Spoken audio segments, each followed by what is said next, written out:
Hoffman Show. We're on the Team 980, always live as well on the free Odyssey app, and of course streaming on YouTube at the Team 980, where you see Andrew Siciliano, who you see on your television on NFL Network. What's up, man? How are you? Greg, how are you? Good to see you. A combine tradition here. Yes. Yeah. I had 48 yesterday, so last year we just merged that all into one. So I'm just checking all my Syracuse boxes. Look at that. Here you go. I mean, there's. Can we find you more SU guys? Who else is here? Yeah, I saw Thamel walking around. Thamel, okay. He had his big Caleb Williams story this morning. Who else? There's guys everywhere. It's the nature of things. You know, there's a lot of us. What can I say? There are a lot of us. Yes. So last year when we talked, is the team going to get sold, or really more, who is it going to get sold to? And you think of kind of where the team is now. Everything's football.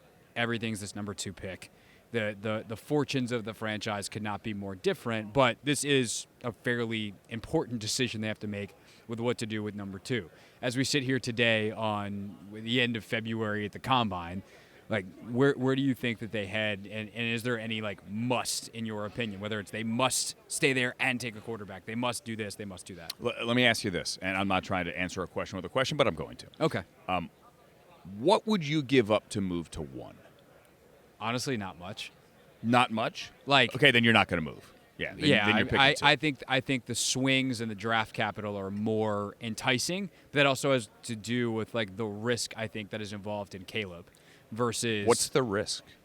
There's just not a lot on schedule on tape, and I am. But do you realize how bad that line is? It's not good, and you would know better than me. And do you realize that he had to score 50 points a game because the defense was that bad? Yeah, I think he's really good. I wonder, we should just flesh out this discussion because I've been thinking about this a lot the last couple of weeks, and you're a good guy to flesh this out with, right? Everyone wants Mahomes because, of course, everyone wants Mahomes. He's not Mahomes. Right. That's unfair to anyone. But I tend to there think, are some similarities. But I guess what I would say then is if you're not going to get Pat, who's one of one, are you better off going the 49ers method of let's build out everything? Okay. And at that point, multiple draft picks over multiple years is more important than one singular quarterback. Let me ask you this. What if he were Josh Allen? How many Super Bowls does he have? How many Super Bowl appearances does he have? If I could tell you, and this is all hypothetical. He's not. His name is Caleb Williams. He is neither of those people. Sure. Right?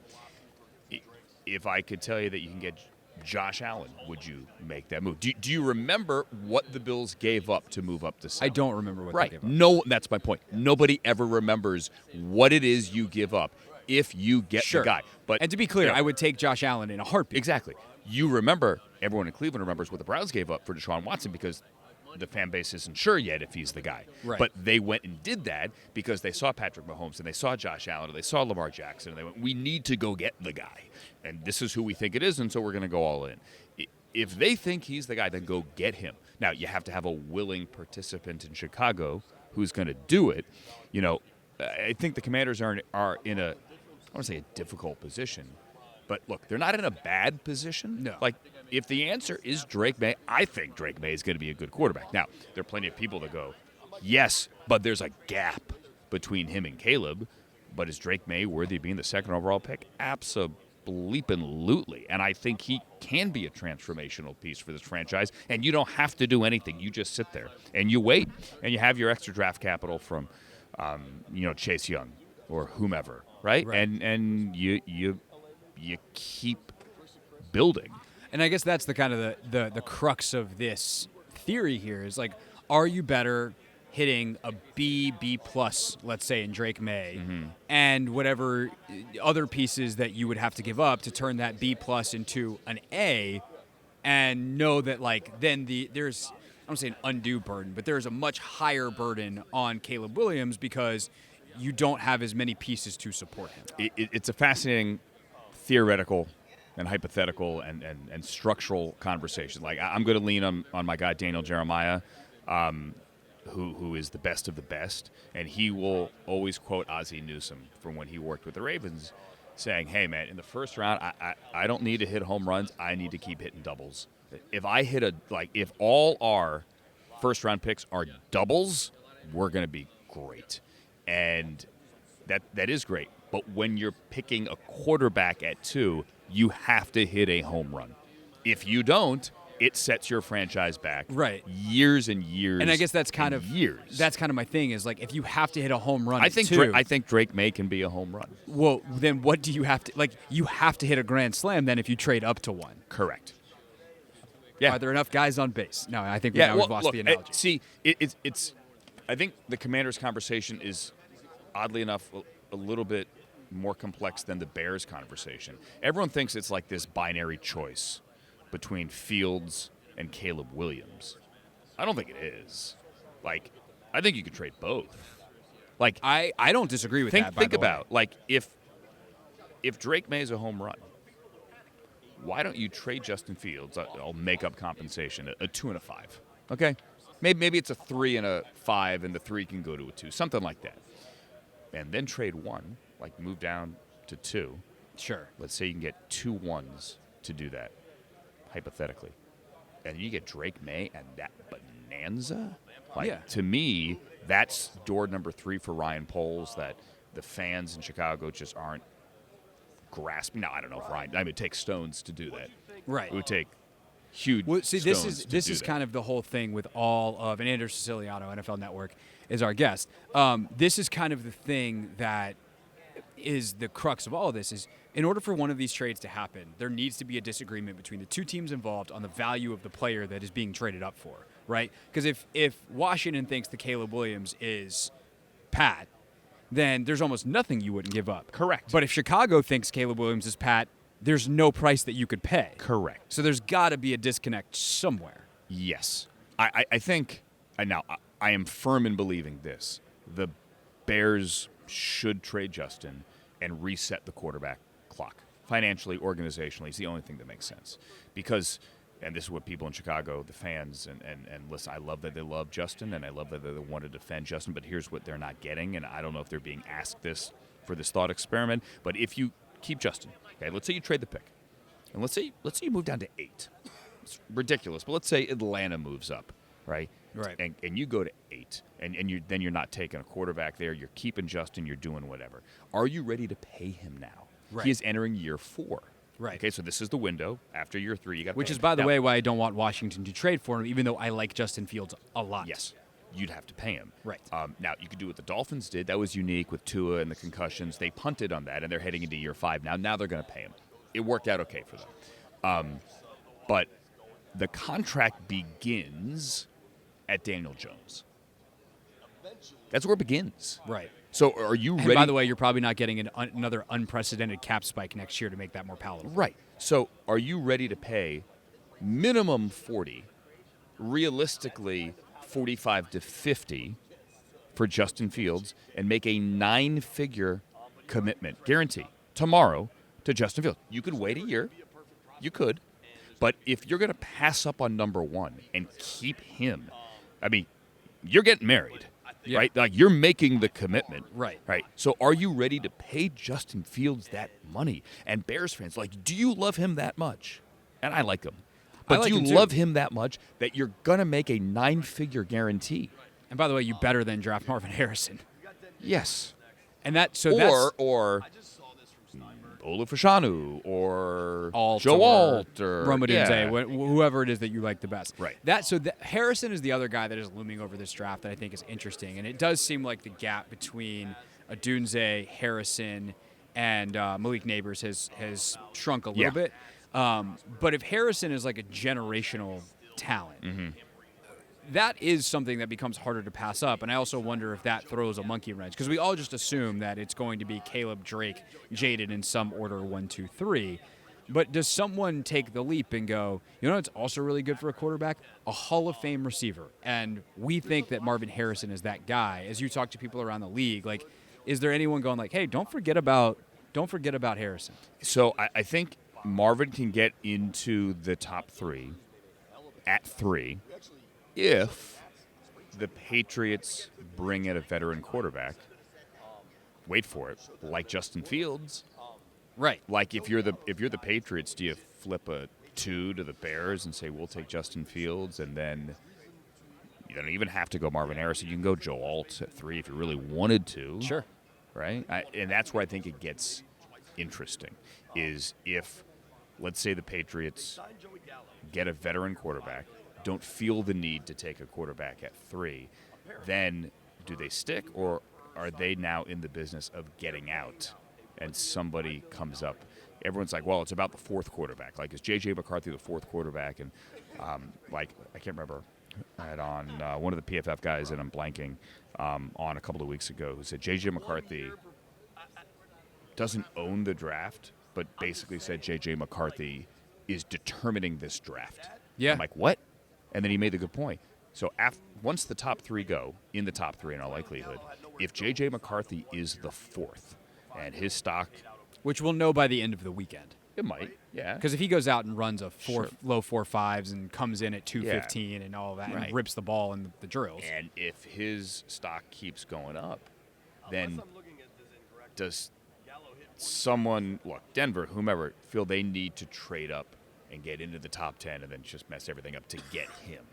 Yeah. I'm not giving you any solid answers. I'm just talking in circles here because I don't have an answer. I don't know. Andrew, this is what we do for 3 hours every day. I don't know what the – look, I think the Commanders could very easily sit there, take Drake May and just be happy and keep building. We're in silly season. Nobody knows anything. We're expected to do these shows with some sort of certainty, and the reality is none of us know anything. Like, I think if Commanders fans just went down a YouTube hole, and watched some of the throws Drake May makes. Sure, they're all there. You're going, I want that guy. Yeah. Right. But, so this is I will apologize to the listeners because they have heard this before, but for your background, I made a huge mistake in the QB evals because I accidentally, with no background at all, just picked random games to start watching. And I think I watched one of Caleb's worst games, I watched Drake's actual worst game, and I watched Jaden Daniels' best game. So I'm like, I don't know, Daniel seems like he should be the guy that's QB1. It does feel, though, this week as people are doing more than watching one game and random having small sample sizes, that the actual professionals that are paid to do this are doing it. It does seem like May at 2 is solidifying in a way that is very different than it was trending at the end of the season. Are you hearing the same things? Yeah, and why I do you think so. Is? I mean, look, I think at the end of the season, it's funny because if you go into last year, there were people that loved Drake May enough where, like, Bruce Feldman and I were talking about this in September, and because I knew Bruce had said this, we had the conversation off the air, and I said it on the air. I go, Bruce, are there teams that have Drake May ahead of Caleb Williams? And he said, yeah. Oh, yeah. And, like, people were blown away.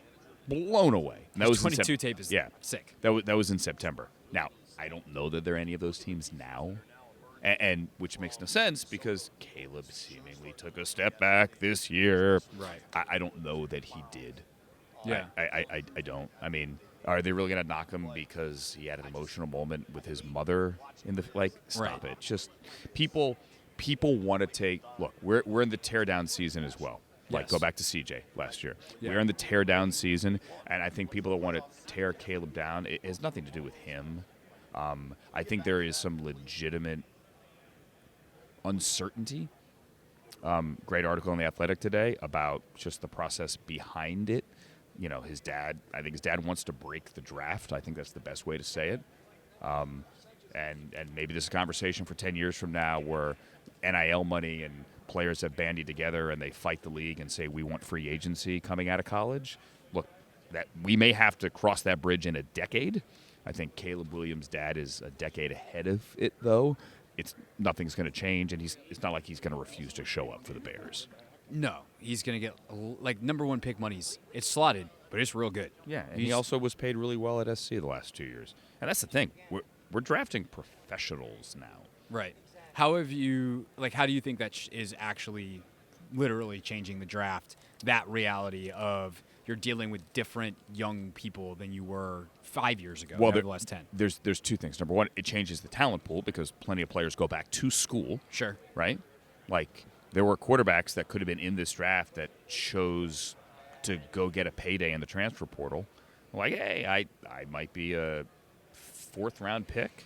I could go make good money and switch teams and play another year of college football and maybe boost my draft stock. Right. Why wouldn't I stay here and get paid? Yeah, so it changes the talent pool.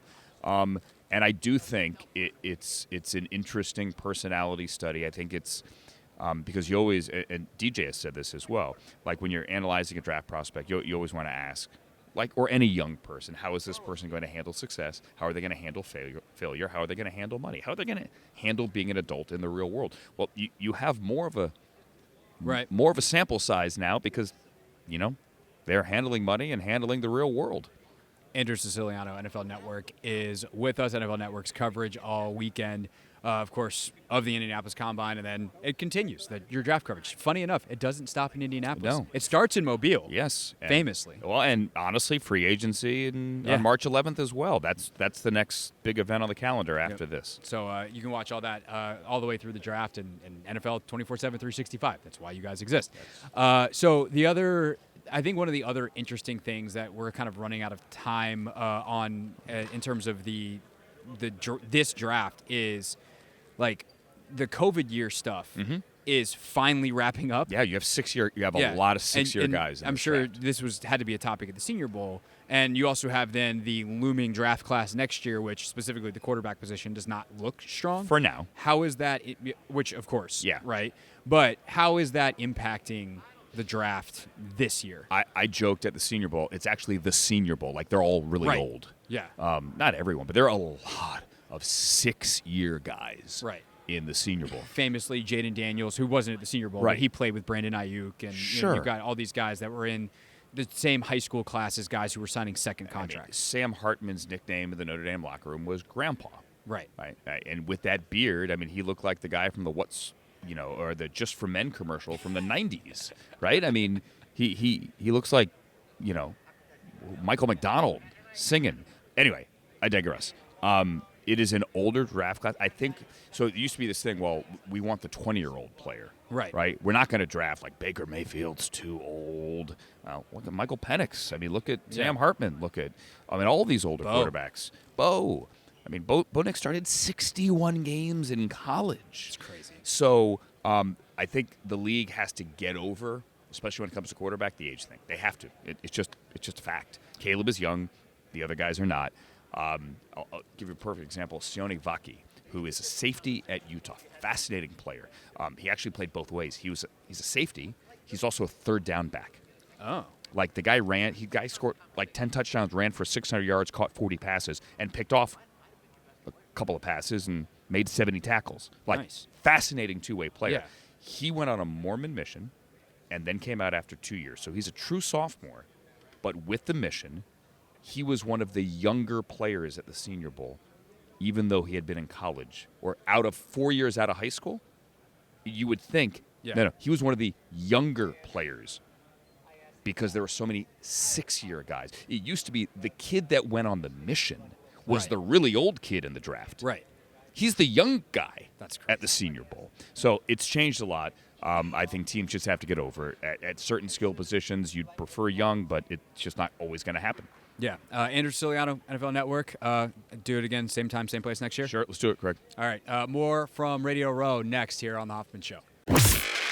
Hey, this is DA, and you're listening to The Hoffman Show on the Team 980 and the Odyssey app.